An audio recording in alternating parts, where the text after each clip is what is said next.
Fort Knox, Kentucky.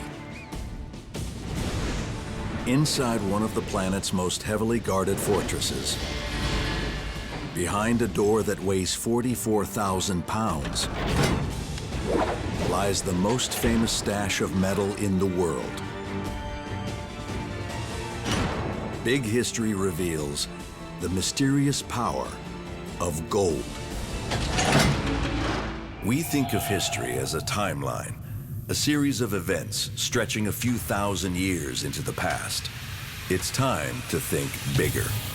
Instead of a line, imagine a web of infinite connections, interacting over billions of years, linked together to create everything we've ever known, our universe, our planet, and us. When we consider our most epic moments through the lens of science, we unleash a revolutionary new idea. The movement of atoms steer the movements of men, civilizations, galaxies. History as we know it is about to get big.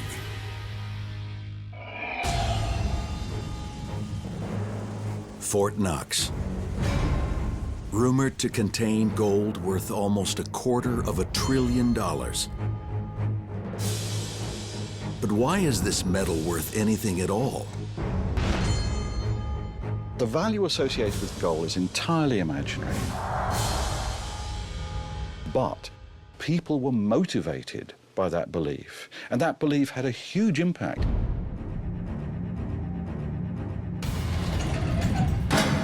The gold in Fort Knox comes from mines all over the world.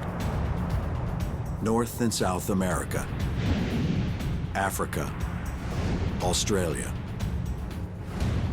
Traditional history tells us that wherever gold is discovered, men always rush to dig it up. But big history tells us why.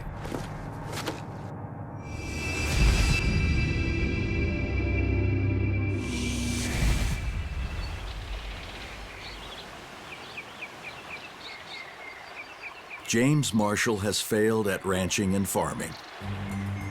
He now hopes to make his fortune running a sawmill. One morning, Marshall sees something in the water.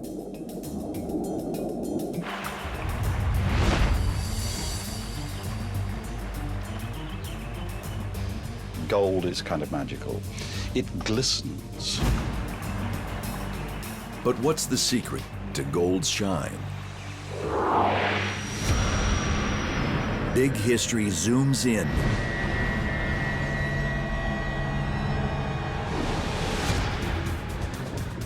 to a single atom of gold. When light hits the electrons orbiting the nucleus, the electrons fly around and form clouds, causing the light to bounce back into the eyes of James Marshall and everyone else who sees gold. The science behind gold has a big impact. Marshall and his partner John Sutter try to keep the discovery a secret, but word gets out. Traditional history tells us that 49ers come from as far away as Mexico, Ireland, Peru, Russia, and Australia to strike it rich in California. But Big History gives us something different. Big History likes to consider a whole range of theories about our attraction to things that glitter, with bling, if you like. What's the origin of this attraction to glittering things? Could gold's shine be connected to our survival as a species? To find out, Big History links back almost 200,000 years.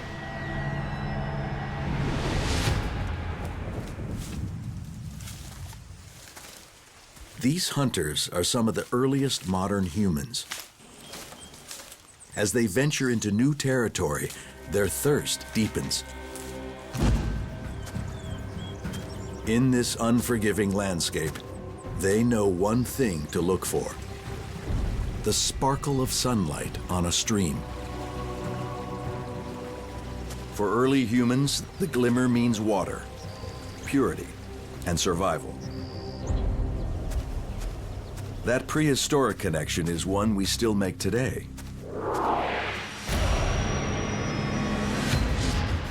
Humans are hardwired to seek outshine. We want the chrome of cars, the sparkle of jewelry. Even our credit cards are sometimes sprinkled with gold, just to give them that extra shine our brains are programmed to love. Big history is constantly connecting events from the past through to the present. So can we trace in our collective cultural DNA our contemporary attraction to glittering things back to this ancient survival mechanism? Perhaps we can.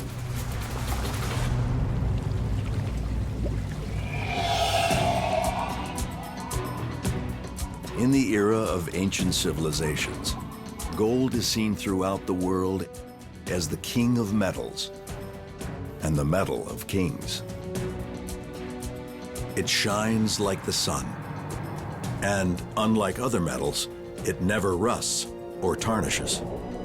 Gold seems eternal, like the gods and those who rule in their name. If you're looking for something to advertise your status as an early king or an early emperor, gold is the way to go. There's another reason for the power this metal has over us.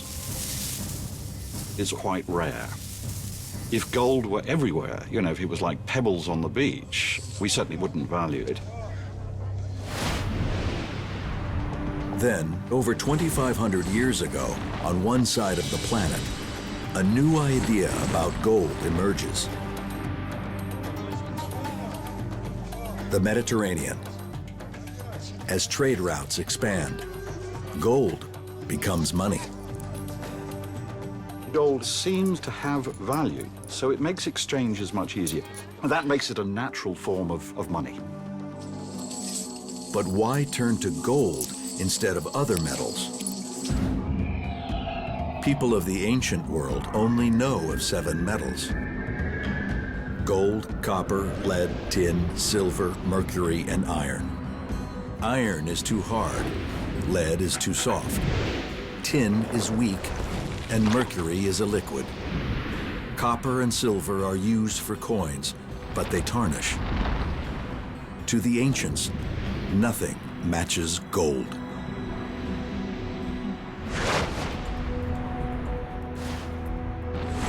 In Europe and Asia, gold coins become symbols of the nations that mint them.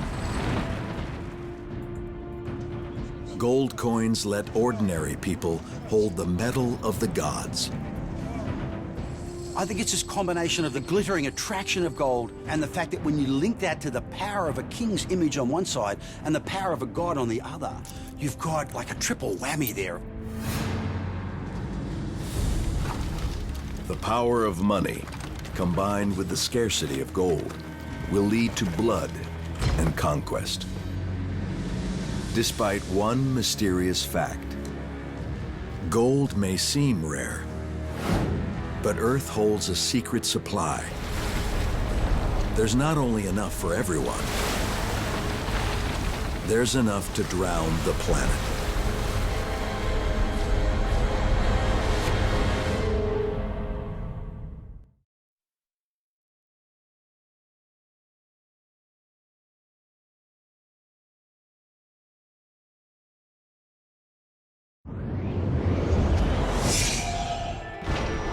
Big History uses science to change the way we see history. It reveals why gold shines, why the ancient world valued it, and what connects all the gold rushes across the planet.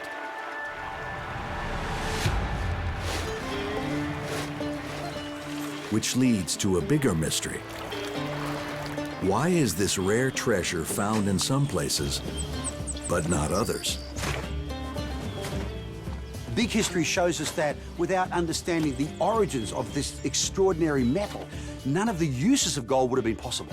None of human history would have made sense unless we embed it in this much larger context of the planet, the solar system, our galaxy, indeed the entire cosmos.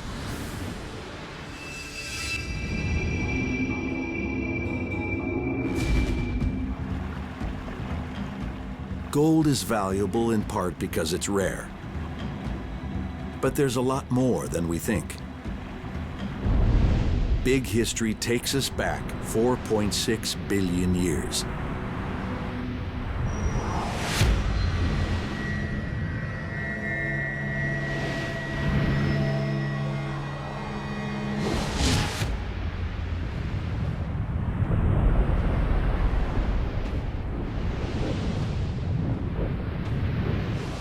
Gravity is pulling together space debris to form our home. Early Earth was molten, and most of the heavy metals sank to the core.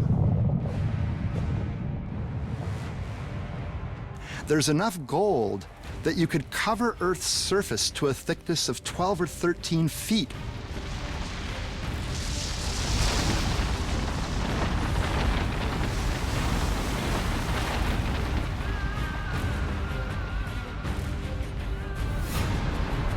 But that's a vault that can't be opened. We can't go down to the core of the Earth. Our planet is the ultimate version of Fort Knox, guarding its gold supply under 1,800 miles of rock. But a new shipment of gold is on the way, carried in meteors that drive into Earth's crust.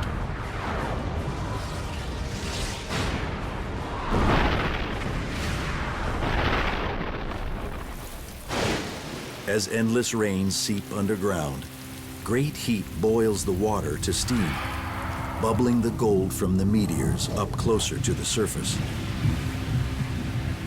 Earth cools. The gold hardens to form veins and ore. For millions of years, all this treasure is hidden under a global sea. Early on in Earth history, our planet was covered with water. It really was a water world. But once again, things are about to change. Over time, plate tectonics, the presence of plate tectonics began to build continents. Land masses emerge, lifting the Earth's stash of gold, taking it on another wild ride. Most will remain hidden beneath the sea floor. But as mountains rise, they will bring the treasure within reach of men. Then, what was once a single sprawling landmass splits apart. Water fills the gaps. Continents begin to move through plate tectonics, shifting this metal all over the planet. Sometimes sitting on the surface, sometimes in streams, sometimes the edge of a seam just jutting up above ground. So gold surfaces, but only in some places on Earth, ready to one day be found by us.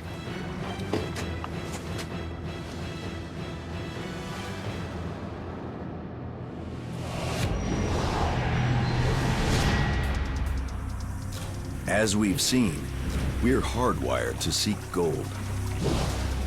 But as civilizations develop, we seek gold in different ways.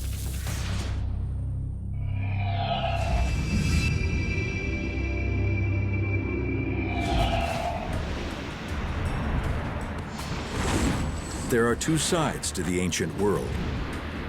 On one side of the planet, gold is used for money. But the civilizations of the Americas don't have coins. There, gold is used only to create objects of beauty and worship. Gold remains a divine metal, reserved for gods and kings. Native people were totally fixated on it in terms of what you could make with it. It was a really neat stuff, but it wasn't money. In Europe, the thirst for shininess has turned into an all-out obsession with money.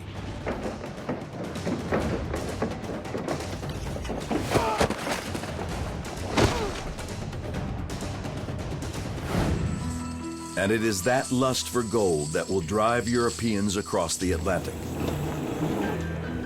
From the big historical perspective, what you're looking at is a collision of two types of value systems. The big history of gold, of the planet, of us, will never be the same.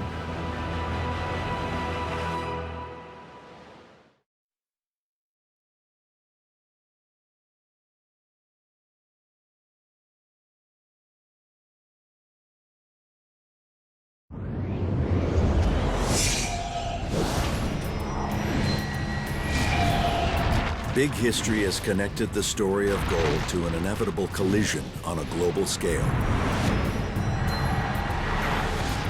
Molten gold bubbles up on early Earth, deposited like a buried treasure under the surface of the planet.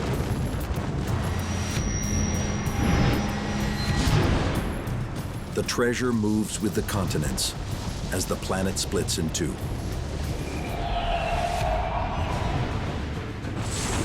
On one side, gold coins are used for trade. On the other, gold statues are used for worship. These great civilizations in the Americas, as impressive as they were, had not yet reached a stage in civilizational development that required coinage to facilitate large-scale exchange. Gold is being used just to create these images of our gods for its symbolic, elite imagery.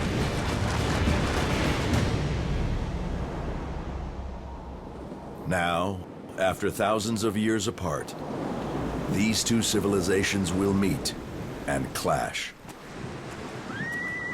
Columbus leads the way. Thousands follow.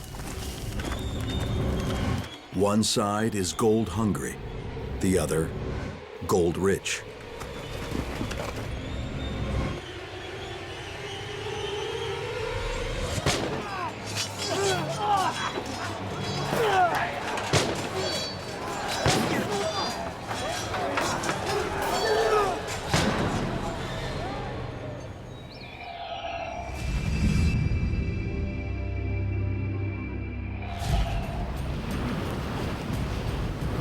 The scramble for wealth connects both sides of the planet.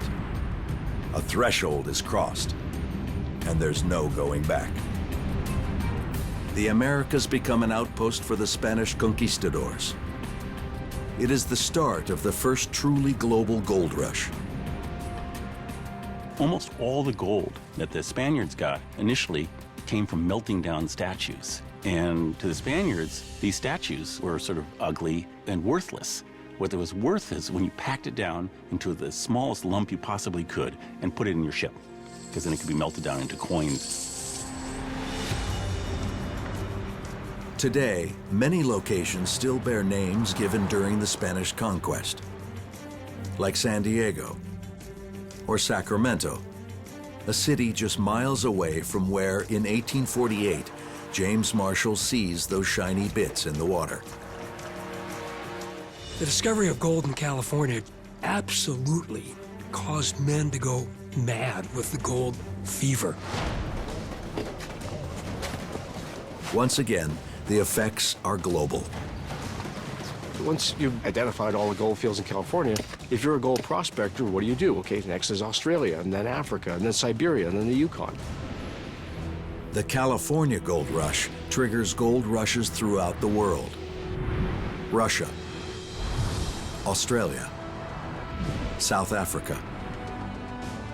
The reason people speak Afrikaans and English in South Africa is because the gold fields in those areas were attractive. They didn't go there just to have an attractive place to raise goats. They were looking for gold. It was a global search for gold.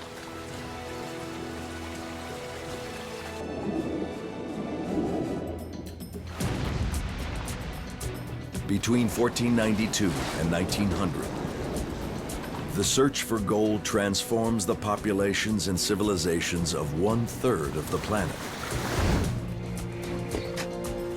Yet for all its staggering impact on mankind, all the gold ever mined throughout history would make up 80 feet of the Washington Monument. All the gold currently in Fort Knox? Less than 3 feet. But a little gold has had enormous consequences.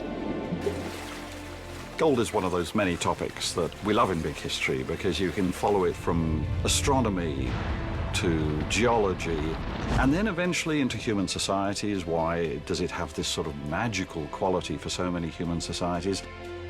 This is a great big history question because it's a question about the shape of large eras of human history. From fragments in space to bars in Fort Knox. From a symbol of divinity to a symbol of wealth. The big history of gold is the story of a world ripped apart by geological forces and then reconnected by something even more powerful. The human imagination, pursuing an object it believes to be valuable.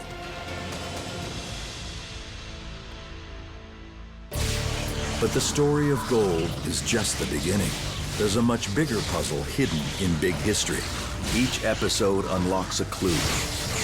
Everyday things like beef, weapons, and cell phones hold the key.